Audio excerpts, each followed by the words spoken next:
बसतानाच मी म्हटलं अतिशय सुंदर. म्हणजे बाईने व्यक्त व्हावं तर असं मन मोकळं आणि खुल्यापणाने व्यक्त व्हावं. मला खूप आनंद झाला की या महिला व्यक्त होत आहेत. नाहीतर तू बोल की मी नाही, हे बोलू दे ते बोलू दे, असंच मी आजपर्यंत चित्र बघत आली आहे. पण आज ज्या पद्धतीनं महिला, आणि सगळीकडे आजपर्यंत माझ्या 6 सभा झाल्या, ही 7वी सभा आहे, पण जिथं जिथं मी गेले तिथं तिथं महिला उत्कृष्ट पद्धतीनं धाडसाने आणि आत्मविश्वासाने स्टेजवरती येऊन बोलल्यात. या व्यासपीठावरती उपस्थित असणाऱ्या, नाही आता महिला संपल्या, सॉरी, सर्जेरावजी शेटके, श्रीकांतजी पाटील, महादेवजी सुतार, शंकरजी पाटील, सीतारामजी पाटील, धनाजी पारळे, आज इथे मोठ्या संख्येने उपस्थित असणारे सर्वच माझे ज्येष्ठ ग्रामस्थ, माझे युवा बांधव आणि निश्चितच मुख्यमंत्र्यांच्या सगळ्या लाडक्या बहिणी, तुमच्या सगळ्यांचं मनापासून मी या सभेमध्ये स्वागत करते. पहिला तर मी दिलगिरी व्यक्त करते. इलेक्शनची वेळ आहे, थोडी धावपळ असते, टायमिंग थोडी मागे पुढे होते, यायला उशीर झाला, पण तुम्ही सगळ्यांनी, मला वाटतं मी आल्यानंतर अजून जास्त गर्दी झालेली आहे, तर इतक्या मोठ्या संख्येने तुम्ही इथे उपस्थित राहिलात. कायमच वडकशिवालेचा आशीर्वाद आमच्या पाठीशी राहिलेला आहे. इतर गावांच्या पेक्षा 2 मतका चढ असताना कायम ह्या गावाने दिलेली आहे.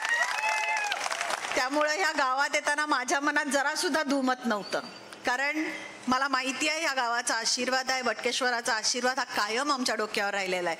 त्यामुळं गावात कधी आलं तरी याचं दर्शन घेतल्याशिवाय आम्ही पुढं जात नाही, हे तुम्हालाही माहिती आहे. जास्त योजनांच्या वरती मी बोलणार नाही, कारण का योजनांच्या वरती आता प्रत्येकजण बोललेला आहे. फक्त आपल्याला काय करायचं आहे, आपल्याला मत महायुती सरकारला का द्यायचं आहे, याच्यावरती थोडी चर्चा करूया. आपल्याकडे 2 उमेदवार आहेत, एक काँग्रेसचा उमेदवार आहे, एक भाजपाचे उमेदवार आहेत, अमलसाहेब. आपल्याला दोन्ही उमेदवारांमध्ये सुद्धा तुलना करता आली पाहिजे. ज्या पद्धतीनं आपण म्हणतो काँग्रेस सरकारने काय केलंय आणि महायुती सरकारने काय केलंय, तसं अमलसाहेबांनी 2014 पासून 2019 पर्यंत काय केलं, आणि आत्ताच्या विद्यमान आमदारांनी 2019 पासून 2024 पर्यंत काय केलं, याची तुलना आपल्याला करता आली पाहिजे. आत्ताचे आमदार कोण आहेत माहिती आहे? 6 महिने झाले आल्यात. हा, 5 वर्षासाठी आपण आमदार निवडून देतो. मला हे बऱ्याच गावांमधनं कळलं. आता 6 महिने झाले, 2-2 वेळा प्रत्येकाच्या घरी येऊन गेलेत म्हणे. हा, तुमच्याकडे पण स्कॅन कोड होता नाही का? 4,22,77,00,000 4,77,00,000 कामं मंजूर आहेत, काही कामं कार्यान्वित आहेत. आता त्यातली कुठं केली मला माहीत नाही, कारण गेले कित्येक वेळा मी या गावामध्ये आलेली आहे, पण मी येताना जो त्रास होतो रस्त्यावरनं तो तसाच आहे. ही कामं कुणी करायची असतात, या कामाचं अभिवचन कुणी दिलं होतं? 2019ला जेव्हा तुम्ही इलेक्शनला उभं राहिलात तेव्हा तुमचा जाहीरनामा काय होता, त्यातल्या किती गोष्टी यांनी पूर्ण केल्या, याचा कधी लेखाजोखा त्यांनी मांडलाय का लोकांच्या समोर? 2014ला जेव्हा जेव्हा अमलसाहेबांनी जो शब्द दिला तो त्यांनी पूर्ण केलेला आहे.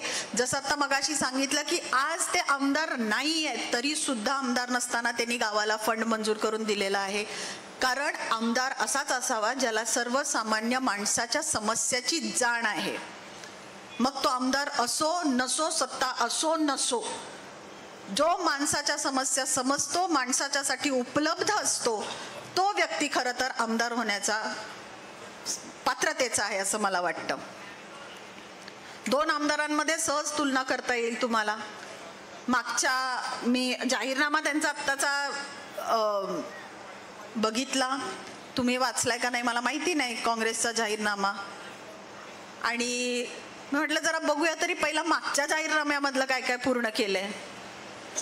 मागचा जाहीरनामा, आत्ताचा जाहीरनामा सेम, वरती फक्त साल बदललेला आहे. 2014चा तोच होता, तीच अभिवचन दिलं, आम्ही हे करू, आम्ही ते करू, आम्ही नोकऱ्या देऊ, बेरोजगारी हटवू म्हटले होते ना. किती नोकऱ्या दिल्या. पुढच्या वेळेस मी मत मागायला आल्यावरती हातामध्ये मोठी लिस्ट घेऊन येणार आहे म्हटले, आणि वाचून दाखवणार आहे नावं कुणाकुणाला मी नोकऱ्या दिल्या. अहो, आमची माणसं असतील तर तुम्ही त्यांना विरोधक समजताय, ती सोडा. स्वतःच्या गटातल्या माणसांना तरी तुम्ही न्याय दिलाय का? स्वतःच्या गटातल्या माणसाला तरी तुम्ही न्याय देऊ शकला का हो नोकरीच्या बाबतीत? किरण आपल्याच गावात राहतो ना, किरण शिंदे आपल्याच गावात राहतो ना. त्यांचं काम केलंय त्यांनी, त्यांचं समर्थन करतो, त्यांच्या पक्षाचं, त्यांच्या सोबत असतो. साधा त्या पोराला तुम्ही नोकरी लावू शकला नाही, तुम्ही बेरोजगारी हटवायला चाललाय. आम्ही 100% नोकऱ्या देणार म्हटलेला. म्हणजे जो स्वतःच्या लोकांचा होऊ शकत नाही तो इतरांचा कधी होणार? किती अजून वचनं दिली होती, काय काय मोठी स्वप्न दाखवली होती. मी तर असं वाचलं, IT पार्क करणार आणि बरंच काय काय काय काय आहे. तर तो जाहीरनामा एकदा वाचायला पाहिजे पूर्ण आणि वाचून दाखवायला पाहिजे लोकांच्या समोर. आजही तेच घेऊन आलेत की बेरोजगारी हटवणार, आता 4,000 रुपये देणार प्रत्येकाला. लाडकी बहीण योजना जेव्हा चालू झाली तेव्हा मला सांगू दे, हे काँग्रेसचे नेते पहिला होते जे हायकोर्टात गेले ही योजना बंद करा म्हणून. काय गरज आहे महिलांना पैसे द्यायची? हीच ती लोक होती जी कोर्टात गेली आणि आज हीच लोक म्हणतायत की आम्ही तुम्हाला जर आमचं सरकार आलं तर आम्ही तुम्हाला पैसे देऊ. मग आता बोजा पडणार नाही तिजोरीवरती? महायुतीच्या सरकारने दिल्यावरती बोजा पडतोय आणि यांचं सरकार आल्यावरती जेव्हा हे पैसे देतील तेव्हा यांच्या तिजोरीवर बोजा पडणार नाही. मग जर जे महायुतीचं सरकार देतंय तेच तुमचं सरकार आल्यावर तुम्ही देणार आहे तर मग महायुतीचं सरकार काय वाईट आहे? मग तुम्हाला कशाबद्दल निवडून द्यायचं?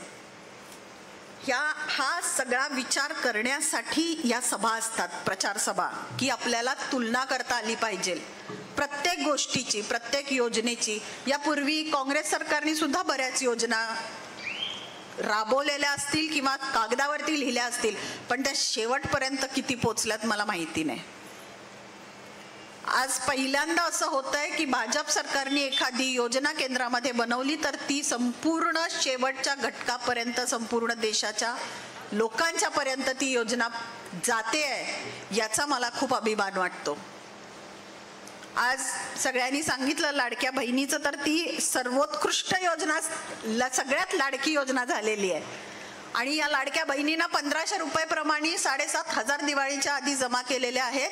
या बहिणींना अजून एक खुशखबरी देते की महायुतीचं सरकार पुन्हा राज्यात आल्यावरती 1,500 रुपयावरून 2,100 रुपये सरकार दर महिन्याला तुमच्या खात्यावर जमा करणार आहे. मी प्रत्येक ठिकाणी हे सांगते, मला आवर्जून याही गावात हे सांगायचं आहे की 1,500 रुपयामध्ये संसार चालत नाही, पण तो संसारासाठी खूप मोठा हातभार असतो. आणि हा हातभार लावण्याचं काम ह्या सरकारने केलेलं आहे. हा हातभार लावण्याचं काम ह्या भावांनी केलेलं आहे. आणि मला असं वाटतं की ही योजना आपल्यापर्यंत पोहोचवण्यासाठी जे कॅम्प लावण्यात आले अमल साहेबांच्या माध्यमातून, तर कुठंतरी तुम्ही अमल साहेबांना आपला भाऊ माना की त्यांनी ही योजना तुमच्यापर्यंत आणून दिली. तुम्हाला ऑफिसपर्यंत नाही बोलवलं की बाबा तुमचे फॉर्म घेऊन या, तुमचे कागदपत्र घेऊन या. हे कॅम्प आहे, इथे या, तुमची योजना, ती ही योजना आहे, याच्यावरती तुमची कागदपत्र ही जमा करा आणि त्या योजनेचा लाभ घ्या. पण अजून एक गोष्ट मला आवर्जून सांगायची आहे, म्हणजे ही योजना प्रत्येक स्त्रीपर्यंत पोहोचवण्यासाठी जर अजून कोणी राबलं असेल तर त्या आपल्या अंगणवाडी सेविका आणि आशा सेविका आहेत, ज्या अतोनात राबलेल्या आहेत, दिवस रात्र राबलेल्या आहेत आणि त्यांनी प्रत्येक महिलेपर्यंत ही योजना पोहोचवलेली आहे. आणि आज त्यांचा सुद्धा सरकारने विचार केलेला आहे. त्यांच्या मानधनावर, त्यांचं जे मानधन मिळतं त्यांना, तर आपलं सरकार आल्यावरती त्यांचं मानधन हे 15,000 रुपये करायचा निर्णय सरकारने घेतलेला आहे. कष्टाचं चीज करणारं सरकार आहे. शेतकऱ्यांची बिल माफी असू देत किंवा जे शेतकरी सन्मान योजनेतनं 12,000 रुपये मिळत होते त्याचे 15,000 करण्याचा सुद्धा निर्णय सरकारने घेतलेला आहे. म्हणजे आता 15,000 रुपये तुम्हाला मिळणार आहेत. अजून काय असतं याच्या पलीकडे? पैसे वाढले, निधी वाढला, लोकांच्या खात्यामध्ये पैसे जमा व्हायला लागले. आता काँग्रेसच्या लोकांच्याकडे प्रचार करण्यासाठी दुसरा मुद्दा नाही. ते काय सांगणार तुम्हाला? एका हाताने दिलं, दुसऱ्या हाताने महागाई वाढवली, तुम्हाला इकडे देतात आणि इकडे घेतात. हाच प्रचार ते करणार आहेत. तेलाला किती जातं, खोबऱ्याला किती जातं, ज्या जीवनावश्यक वस्तू असतात त्यांच्यासाठी किती खर्च होतो. पण अजून एक आनंदाची बातमी सांगते, पैसे तर वाढणारच आहेत, खात्यामध्ये निधी तर येणारच आहे, तो पण वाढीव. आणि आपलं सरकार पुन्हा आलं तर ह्या ज्या जीवनाला आवश्यक गोष्टी आहेत त्यांचा दर सुद्धा कायम ठेवणार आहे, वाढवणार नाही सरकार. हा सगळ्यात मोठा आजपर्यंतचा निर्णय आहे. मग अजून काय पाहिजे लोकांना? जी महत्वाची कामं असतात, रस्ते गटर होणं, व्यवस्थित साफसफाई असणं, जसं प्रत्येक चौकामध्ये एक हाय मास दिवा असणं, अडगळीच्या जागांमध्ये किंवा कॉर्नरवरती एखादा दिवा असणं, या सगळ्या ज्या गोष्टी असतात याच्याकडे सुद्धा आमदारांनी लक्ष देणं गरजेचं असतं. पण त्याचबरोबर माणसांचा सर्वांगीण विकास करत असताना याही गोष्टी कुठंतरी माणसाच्या विचार करायच्या असतात. शिक्षणाच्या बाबतीत मगाशी सिद्धार्थनी जे सांगितलं ते अतिशय एक मार्मिक उदाहरण होतं आणि ते जीवाला लागण्यासारखं होतं. कारण 10वी झाल्यानंतर त्या मुलगीचं शिक्षण पुढं करायचं का नाही हा सर्वसामान्य महिलेला पडणारा कायमचा प्रश्न आहे. तोही या सरकारने मिटवलेला आहे. मुलींना उच्च शिक्षण मोफत करून हा प्रश्न मिटवलेला आहे. आता मुली पूर्ण त्यांचं शिक्षण करू शकतात, ग्रॅज्युएट होऊ शकतात, चांगल्या पदावरती नोकरी करू शकतात, जसं ताईंनी सांगितलं. आणि या ज्या योजना सर्वसामान्य लोकांच्या पर्यंत पोहोचतात आणि त्याच्यामुळं ही लोक मोठी होतात. हेच तर आपल्याला पाहिजे, हेच आपल्याला पाहिजे की लोकांच्या पर्यंत पोचणं, लोकांनी त्याचा लाभ घेणं आणि लोकांनी हा विश्वास ठेवणं की जर आपल्यासाठी कोणी चांगलं केलं तर ते केवळ आणि केवळ हे सरकार करू शकतं. आणि उद्या जर हे सरकार स्थापन व्हायचं असेल महाराष्ट्रामध्ये तर त्याच्यासाठी आपल्याला भाजपचा आमदार निवडून द्यावा लागेल. अमलसाहेब आज अधिकृतरित्या महायुतीचे उमेदवार आहेत.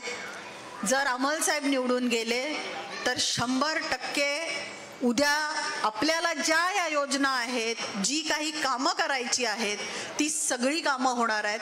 कारण केंद्रात भाजपचं सरकार आहे आणि उद्या 100% राज्यात सुद्धा भाजपचं सरकार येणार आहे. आणि तुम्हाला महत्त्वाचं म्हणजे अमलसाहेब अनोळखी व्यक्ती नाही आहेत, तुमचे परिचित आहेत, त्यांचं काम तुम्ही बघितलेलं आहे, त्यांचा स्वभाव तुम्हाला माहिती आहे. कोणालाही मला वाटत नाही इथे कोणी भेटलं नाही अमलसाहेबांना असं नाही आहे. अमलसाहेबांच्याकडे डायरेक्ट कोणीही जाऊ शकतं. मला वाटतं जिल्ह्यातला एकमेव आमदार असा असेल जो PA फक्त त्यांच्या गाडीत असतो पण फोन ते स्वतः उचलतात. एवढा डायरेक्ट ॲक्सेस कुठल्या आमदाराचा नसेल जेवढं तुम्ही आरामात अमलसाहेबांच्या पर्यंत पोहोचू शकतात. आज बऱ्याच गोष्टी सांगायच्या आहेत, बऱ्याच गोष्टी बोलायच्या आहेत, पण आपल्याला आचारसंहितेचं बंधन असल्यामुळं आणि पुढची सभा असल्यामुळं आज मी थोडक्यात बोलते की आपल्याला महायुती सरकारच्या पाठीशी उभं राहायचं आहे, अमलसाहेबांच्या पाठीशी उभं राहायचं आहे. तुमचा आशीर्वाद कायम आम्हाला मिळालेला आहे आणि तोच आशीर्वादाची गरज आम्हाला याही वेळेस आहे. आता जर आपण चुकलो मतदान करायला, निर्णय घ्यायला चुकलो तर पुन्हा 10 वर्ष आपण मागे जाणार. आधीच आपल्याला माहिती आहे खोटे बोर्ड लावणं, मोठे मोठे आकडे लावणं त्यात काहीही तथ्य नाही आहे. आता लोक जाहिरातींना फसणारी राहिलेली नाही आहेत. लोकांनी स्वतः ते स्कॅन कोड बघितलेले आहेत, किती कामं इथं लावलेली आहेत आणि किती कामं झालेली आहेत, नक्की याच गावातली कामं आहेत का आणि बाहेरची 4 कामं जोडलेली आहेत. त्याच्यामुळं मला वाटतंय लोक त्यांना त्यांची जागा दाखवून देतील. लोकांनी संधी दिली होती त्यांना 5 वर्ष काम करण्याची, 5 वर्ष कामं तर झालीच नाहीत, पण लोकांना आमदार सुद्धा दिसले नाहीत याचं आश्चर्य वाटतंय. आणि म्हणून आता 2024ला पुन्हा एकदा आपल्याला संधी आलेली आहे, तर ही संधी वाया घालवू नका. आपल्याला या लाडक्या बहिणींचा आधार जो आहे तो कायम ठेवायचा आहे. मगाशी मी बोलायला राहिले पण जाता जाता हे वाक्य नक्की बोलीन की ज्या काँग्रेसच्या नेत्यांनी या योजनेला विरोध केला आणि आज ज्या काँग्रेसच्या नेत्याच्या मागं काही गावातली मंडळी जर फिरत असतील समर्थनामध्ये तर पहिला जाऊन बघा त्यांच्या घरामध्ये सुद्धा लाडकी बहीणचा लाभ गेलाय का. उद्या त्यांच्या बायका तरी त्यांचं ऐकणार आहेत का? 100% ऐकणार नाहीत. कारण बाई ही कायम जाण ठेवत असते आणि ज्या बाईला आर्थिक आधार ज्या भावाने दिलेला आहे ती त्याच भावाच्या मागे राहणार याचं मला 100% खात्री आहे. आपण सगळेजण इथे आलात, ज्यांना कुणाला आज यायला नाही मिळालं त्यांच्यापर्यंत तुम्ही हा आमचा निरोप घेऊन जा. येत्या 20 तारखेला मतदान होणार आहे. कमळ हे अमलसाहेबांचं चिन्ह आहे. मगाशी जसं सिद्धार्थनी सांगितलं तसं 1 नंबरचा माणूस निवडून द्यायचा आहे. बटनसुद्धा 1 नंबरचं आहे. त्याच्यामुळे आपल्या सर्वांचा आशीर्वाद रूपी मतदान अमलसाहेबांच्यासाठी तुम्ही द्याल अशी मी आशा व्यक्त करते, तुम्हाला विनंती करते आणि आपल्या सर्वांची रजा घेते. जय हिंद, जय भारत, जय श्रीराम. अवधूत पाटील यांचा आज वाढदिवस आहे. वहिनी साहेबांच्या हस्ते पुष्पगुच्छ देऊन त्यांचं कौतुक होते. वहिनी साहेबांना पुढची सभा आहे. कृपया या गोष्टीची जाणीव ठेवून आपण आपल्या सगळ्या हालचाली पटपट आवरूया.